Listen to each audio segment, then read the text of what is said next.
At Delphian, part of our philosophy of education is that any student can learn anything.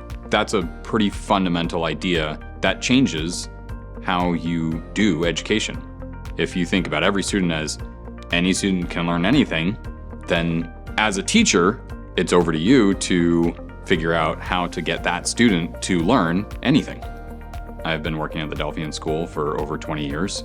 I'm the senior technology educator. My job is to help students understand about technology all the way from the lowest levels, where they're just learning about things like how to use a mouse or hold a mouse, all the way up through high school level, where they're starting to learn college level computer science. Kids have a great time in my class. I try to give them things that they can do, that they are capable of doing, and then push them a little bit further past that, and then just keep that continually happening.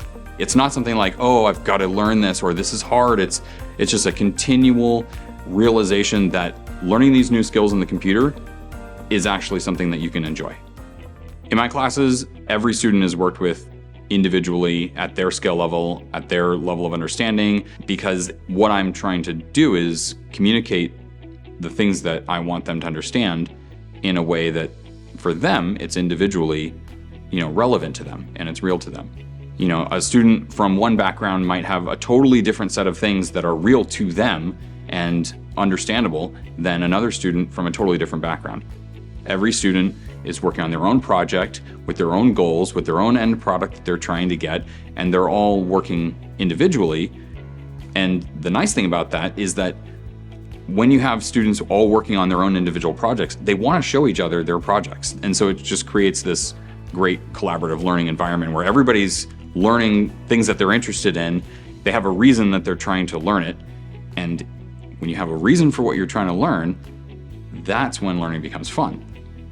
If they have their own reason for learning what they're learning, they will push for it and they will strive to learn it, and they will internalize any concept that they pick up, and they'll find ways to put it to use in any part of their life, not just in the classroom. Having that purpose is vital, it's key. If a student doesn't have a use for information, doesn't have a purpose for using it, it's not going to stick around. It's not going to be something that they own for themselves. There's an idea we have here that a student can own their education. That really means that the education that they're trying to get is theirs. They're not doing it for their parents. They're not doing it because they've been told they have to learn this. They're doing it because this is something for them is personally interesting and valuable for them to invest their time and effort into. As a teacher, I will often, help a student understand a concept, but it's not my job to have them decide what they want to decide about that piece of information. That's over to the student. I will try as much as possible to give them enough context so that they can understand why is this piece of information valuable, and that's on me to help them get that context, but they have to make the decision of whether it's important to them. The end result is that it just becomes part of this stable foundation of who you are as a person and the knowledge that you have, and you may take it into totally different new directions and add to it or change it, and it just becomes part of who you are.